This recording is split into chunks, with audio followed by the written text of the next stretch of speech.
Guys, and welcome to my first video on Ask a Catholic on YouTube or TikTok, wherever you're seeing this. So today we're going to talk about the evidence of Christ's death and resurrection. This is very important to our faith, and it is the main reason why we believe that Jesus is God to begin with. It's one of the most important evidence to prove before his existence, before his miracles. This is one of the most important things to foundate our faith and our belief. Some of the most important things for our Catholic belief is his resurrection and his death.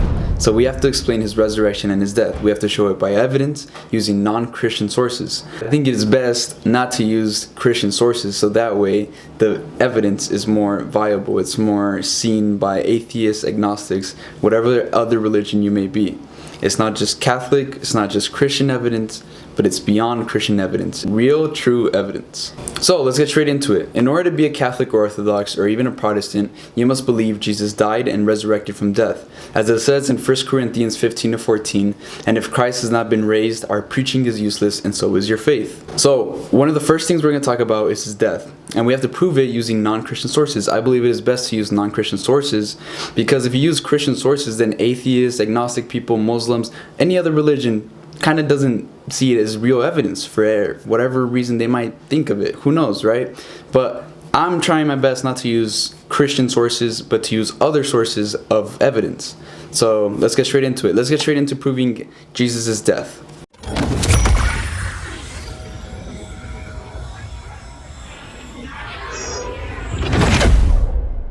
So, one of the biggest things for Jesus' death and his evidence is the Roman historian TACITUS. I hope I'm saying his name right. Basically, what TACITUS said is that Christus suffered the extreme penalty at the hands of one of our persecutors, Pontius Pilate. This is a non-Christian hostile Roman source because TACITUS disliked Christians. His reference carries weight. He had no motive to make up Jesus or his death. TACITUS is saying both that Jesus was condemned and that he suffered the extreme penalty, which means that he died. Now, TACITUS is proving that Jesus was obviously a real person, but not only was he condemned, but he also died. So I'll list my sources right here. They're either on screen or they're on our links below. We'll see how it goes. But yeah, so that's our first source, and it is obviously a non-Christian, and it is a historian on Roman Empire. So our second piece of evidence for proving that Jesus' death really did happen is Josephus, a Jewish historian. He quoted, "He was the Christ," and when Pontius Pilate had condemned him to the cross. Even skeptical scholars accept Josephus is confirming the basic facts. Jesus was condemned and killed by Pilate. Now this is another piece of evidence that shows that Jesus was condemned and killed, besides Christian sources. This is very important because even Jews agree to a certain point that Jesus was alive and was condemned and was killed. Now they say the body was moved, that they made it up, whatever. But point is that Jesus was condemned and he was crucified. Let's get on to our next piece of evidence. Our next piece of evidence is BAR-SERAPIon. I hope I'm saying that right. A non-Christian philosopher. So what she said is, what advantage did the Jews gain from executing their wise king? It was just after their kingdom was abolished. But the wise king did not die for good. He lived on in the teachings which he had given. Now, the thing about this philosopher is that yes, he never uses the name Jesus, but almost all scholars agree the wise king of the Jews refers to Jesus of Nazareth. Now, what this proves is that a non-Christian pagan writer was aware that the Jews executed someone known as the wise king. His teachings continued after his death. It's an independent of Christian writings, which makes it valuable. It confirms a widespread understanding that Jesus was a real historical figure, he was killed, and his followers kept his teachings alive. So now we go on to another big thing, which is the Talmud, a hostile Jewish source. The ancient Jewish collection of writings where rabbis record their laws, stories, arguments, and traditions, including hostile comments about Jesus.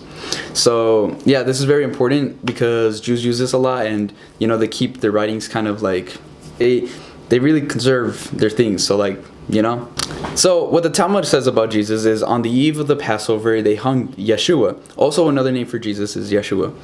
And a Herod went out before him for 40 days, saying, he is going out to be stoned because he practiced sorcery and enticed Israel to idolatry. But no one came forward in his defense, so they hung them on the eve of Passover. That is the scripture, and I will leave again my sources, of where I got all of my information, either down below or in the right here. I don't know. But yes, That is what the scripture says. Now, this is not denying that Jesus was not a person. He literally it says that he was hung, you know. Now, they don't say he was crucified, but it's another word for what they use for hung, right? They say he was hung and that he was killed. So they don't deny that. They don't deny that. In a better way of understanding that paragraph, I rewrote it so you guys can understand it. Basically, they're saying Jesus was executed before Passover. We say he did magic and misled people. Nobody defended him, so we put him to death. That's basically what the scripture says. Now, this is important not because it is true, but because it's simply stating that Jesus was a person. And we need to get foundation straight. And not only that he was a person, but that he was persecuted and that he was killed. Now, one of our second to last evidence is obviously Roman execution practices, historical context. Crucifixion wasn't something you could just live through. The only time anyone survived is when the execution was stopped early. Jesus' execution was fully carried out, meaning death was guaranteed. We have many ancient sources describing Roman crucifixion. Josephus, Seneca, Plutarch, Cicero, many other ones. None record a person being fully crucified, declared dead, or pronounced dead, and then later recovering naturally. That just simply has never happened before. If there's one thing we know about Roman execution, it's that they carried them out with absolute precision, and no one they intended to kill ever walked away alive. So if they meant to kill you, you were done for, buddy. There was no walking away from that. Okay, so one of my last pieces of evidence is Christian. Now, I try my best not to use Christian sources, like I said in the beginning. All the other ones were Christian. Now, we're going to go into the gospel accounts. This is obviously a Christian source, but you guys can't take away the source from it being a fact. Like, the Bible is one of the most historically preserved books in history. It's like one of the most factual books that you can ever have in history. Just search it up anywhere. It's proven time and time again. It is, yes, it was rewritten, not rewritten, but it was transcribed. But it doesn't change the meaning. It never changes what it actually meant. But let's get straight into it. The gospel accounts. So the gospel accounts were written very early, close to the events. While witnesses were still alive, they include embarrassing details that no one would invent, which makes them even more trustworthy. They come from multiple writers, not just one source repeating the same thing. They match the culture, places, and politics of the first century Israel perfectly. Even non-Christian historians use them because they're our earliest records about Jesus. The reason Jesus' execution is better documented than the deaths of Alexander, Socrates, Spartacus, and Hannibal is because Jesus lived in the first century, when written records were more common and his death was recorded by multiple different groups: Romans, Jews, and early Christians. Meanwhile, those other figures lived earlier or in times where fewer details writing survived. So those were about my 6 or 7 reasons on why I believe that Jesus truly died. And not that I believe, but that evidence proves and points to it. And not even just Christian evidence, right? If we don't even include the last Christian one, it's like around 6 viable, actual, valuable, non-Christian evidence that shows that Jesus was, crucified, that he truly did die. So now we have to prove his resurrection, the main reason why we believe to begin with. So now we move on to the evidence for Christ's resurrection.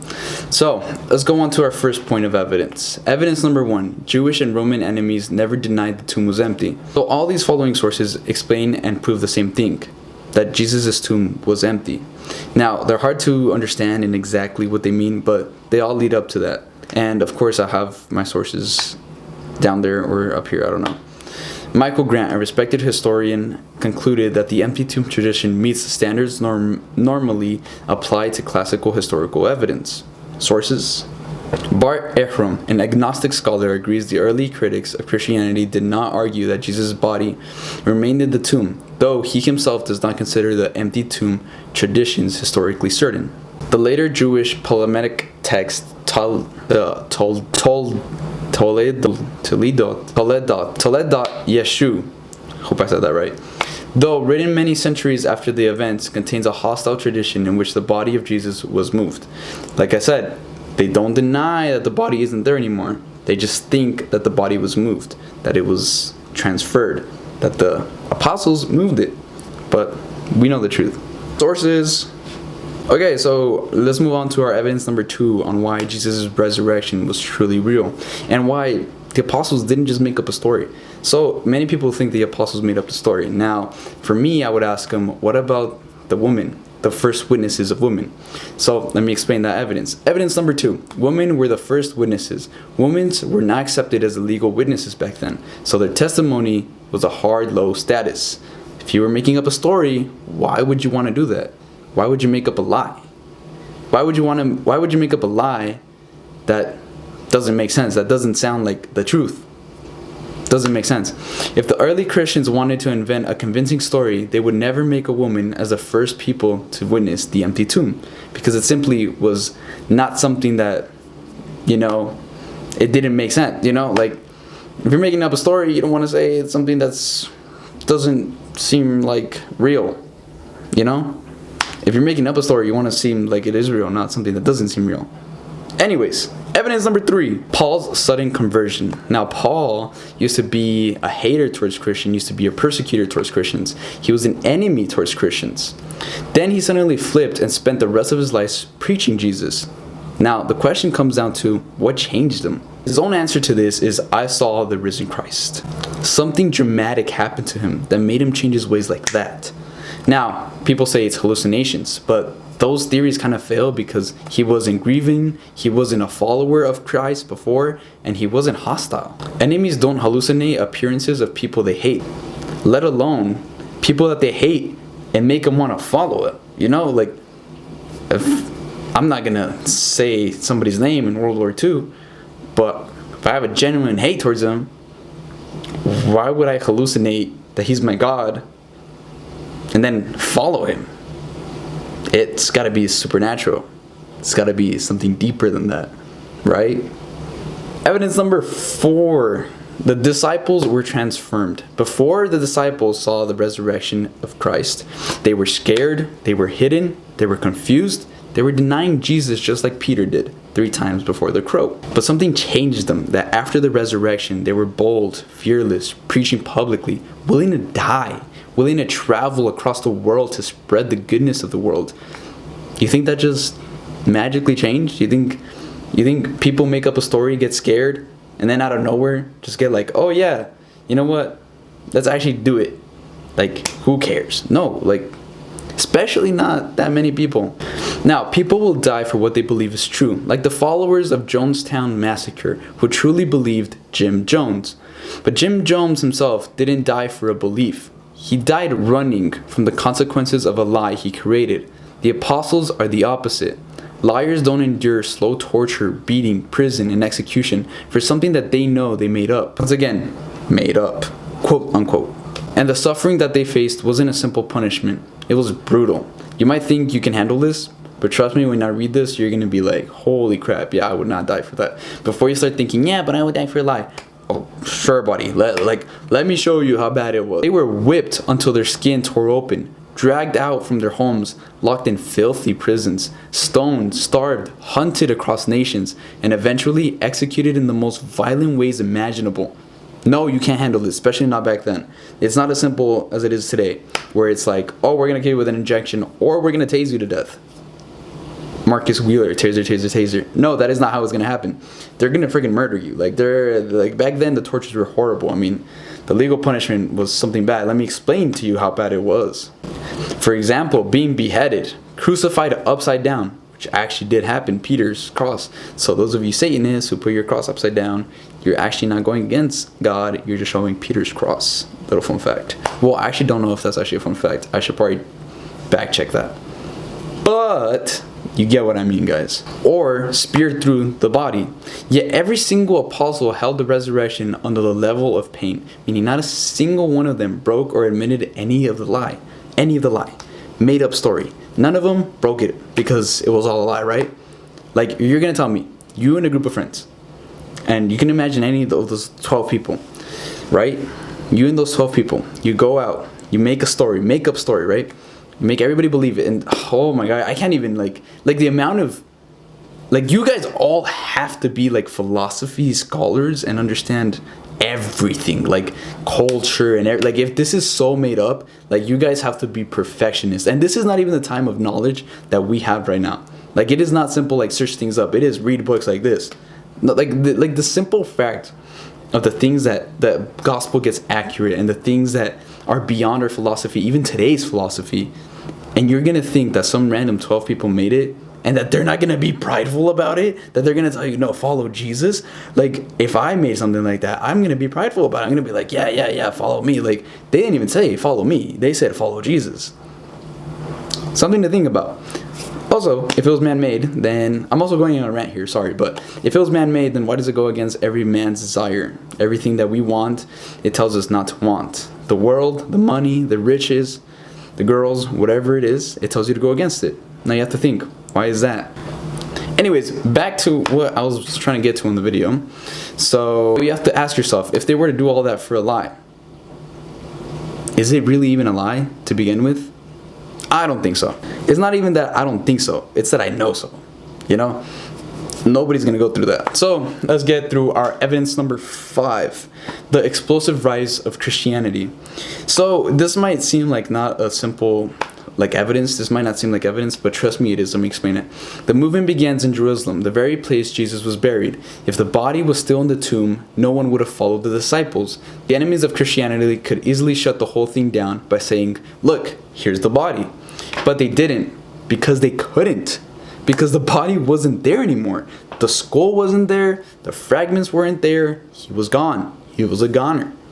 Gotta ask yourself, where did the body end up? And how come we still haven't found it? If the disciples were really this good. And to think Jesus was the most detailed guy ever, and you think the apostles are gonna go hide it. Jesus had to be somewhere in Jerusalem. Like, there was no way they would have traveled to China and back in like 3 days. No way.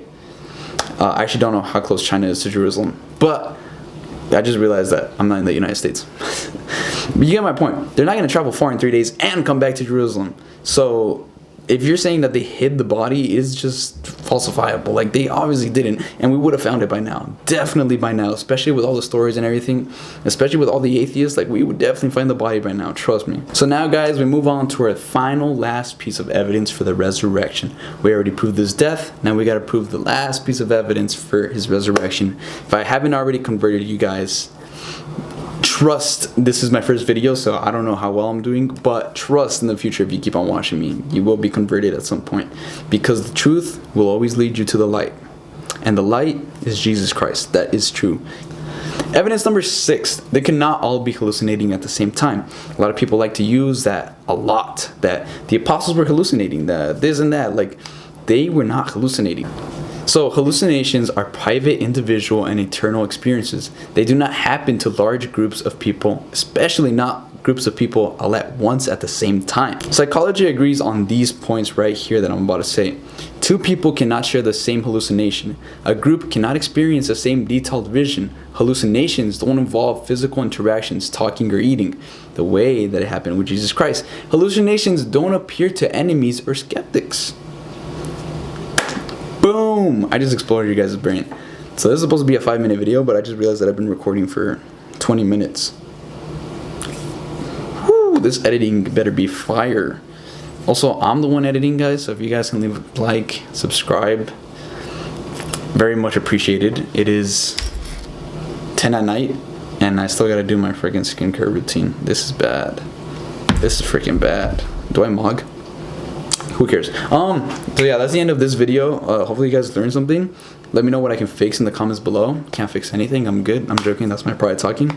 But let me know what I can improve, fix, what you guys think I could work on, what's better evidence. Also, there's a very nice website, which I'll link right now.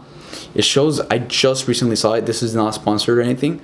It's very nice for Catholics out there. It shows a bunch of evidence. Now, I would have gone through that, but I was lazy. But I bet he has a lot more evidence than I do. So if you guys are into reading more than you guys are into watching videos, I'm more into watching videos. Quick and easy, 5 minutes. Get my evidence, boom, done. You know, go into the next one. But if you guys are more into reading, more getting some deeper information, better sources, probably check out that website, because it's low-key fired for whoever made that. I don't know who made that, but props to you.